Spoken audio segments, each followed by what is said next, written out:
స్వాగతం. తెలుగు రచనా రంగంలో తనదైన ముద్ర వేసిన మహాకవి, తెలుగు భాషలో విప్లవాత్మక మార్పులకు ఆద్యులు గురజాడ అప్పారావు. పుస్తకాలలోని సాహిత్యాన్ని గ్రాంధిక భాష నుంచి సామాన్యులకు అర్థమయ్యేలా రచనలు రాసిన గొప్ప కవిగా దేశమంతా మన్ననలు పొందారు. గురజాడ అప్పారావు జయంతి సందర్భంగా దూరదర్శన్ ప్రాంతీయ వార్తా విభాగాధిపతి డాక్టర్ జి. కొండలరావు అందిస్తున్న మరింత విలువైన సమాచారాన్ని ఇప్పుడు చూద్దాం. తెలుగు రచనా రంగంలో తనదైన ముద్ర వేసిన మహాకవి, తెలుగు భాషలో విప్లవాత్మక మార్పులకు ఆద్యుడు గురజాడ అప్పారావు. పుస్తకాల్లోని సాహిత్యాన్ని గ్రాంధిక భాష నుంచి సామాన్యులకు అర్థమయ్యే రచనలు రాసిన గొప్ప కవిగా దేశమంతా మన్ననలు పొందారాయన.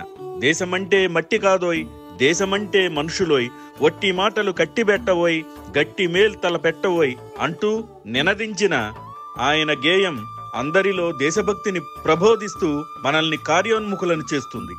1862 సెప్టెంబర్ 21న గురజాడ వెంకటరామదాసు, కౌసల్యమ్మ దంపతులకు ఎస్ రాయవరంలోని అమ్మమ్మ ఇంటి వద్ద జన్మించారాయన. తండ్రి ఉద్యోగరీత్యా విజయనగరం జిల్లాలోని చీపురుపల్లి వెళ్లగా అక్కడే ప్రాథమిక విద్యను అభ్యసించిన ఆయన 1882లో మెట్రికులేషన్ పూర్తి చేశారు. 1886లో ఆయన ఉప కలెక్టర్ కార్యాలయంలో ప్రధాన గుమస్తాగా ఉద్యోగంలో చేరారు. 1885లో ఆయన అప్పల నరసమ్మని వివాహం చేసుకున్నారు. వీరికి 2 కుమార్తెలు, 1 కుమారుడు. ఆయన తన 20వ ఏట నుంచే రచనలకు శ్రీకారం చుట్టారు. సమాజ హితాన్ని కోరుతూ ఎన్నో రచనలు చేశారు. ఆయన రచనల్లో కన్యాశుల్కం అగ్రస్థానంలో నిలవగా పొత్తడి బొమ్మ పూర్ణమ్మ, కొండు బట్టీయం, నీలగిరి పాటలు, కన్యక, సత్యవతి శతకం ప్రసిద్ధికెక్కాయి. కన్యాశుల్కం తెలుగు జీవనాన్ని, వాతావరణాన్ని, మనుషుల శ్వాస విశ్వాసాల్ని, ఆంతరిక వ్యధల్ని, భ్రష్టుపట్టిన మానవ స్వభావాల్ని ఆవిష్కరించే మొదటి సాంఘిక నాటకం. ఆనాటి మానవ నైజాలు, జీవచ్ఛవాల్లాంటి బాల వితంతువులు, సారామత్తులో ఉండే బైరాగులు, దొంగ సాక్షులు, నాటి సమాజ సమగ్ర స్వరూపాన్ని సాంఘిక నాటకం రూపంలో గురజాడ సమాజం ముందుంచారు.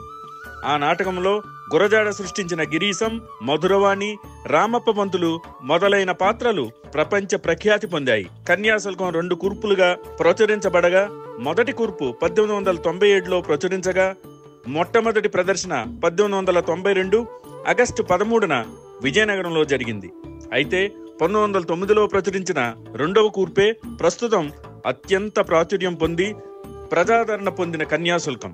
వాడుక భాషలో విజయనగర ప్రాంత యాసలో రాసిన ఈ నాటకం 100 సంవత్సరాల తర్వాత కూడా ఈనాటికి పాఠకులను అలరిస్తూ ఉంది.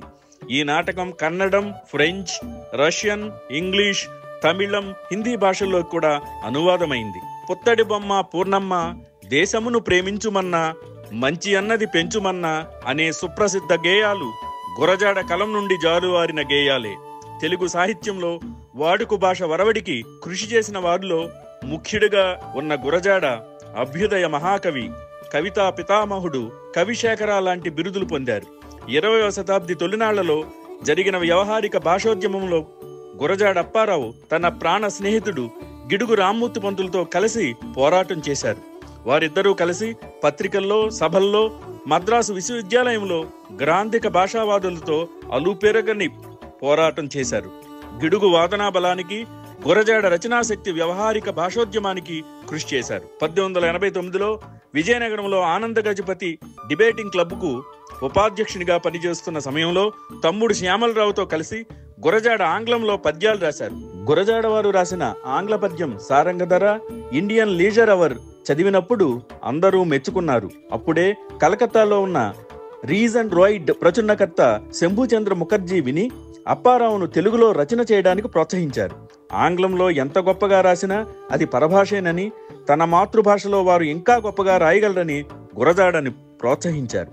1886లో విజయనగరం డిప్యూటీ కలెక్టర్ కార్యాలయంలో హెడ్ క్లర్క్గా తన ఉద్యోగ జీవితాన్ని ప్రారంభించిన గురజాడ అనతి కాలంలోనే మహారాజా కళాశాలలో ఉపాధ్యాయునిగా, మహారాజా కళాశాలలోనే అధ్యాపకునిగా, సంస్థాన శాసన పరిశోధకునిగా, రేవా మహారాణి అప్పల కొండమాంబకు వ్యక్తిగత కార్యదర్శిగా ఎదిగారు. ఆ తరువాత 1911లో మద్రాసు విశ్వవిద్యాలయం గురజాడను బోర్డ్ ఆఫ్ స్టడీస్లో నియమించింది.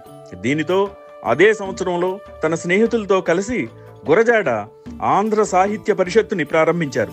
1913లో పదవీ విరమణ చేసిన ఆ మహనీయుడు అప్పటి నుండి అనారోగ్యంతో బాధపడ్డారు. ఇదే సమయంలో మద్రాసు విశ్వవిద్యాలయం వారు ఫెలోతో గౌరవించారు. చివరికి 53 సంవత్సరాల వయసులో 1915 నవంబర్ 30న ఆ మహనీయుడు అస్తమించారు.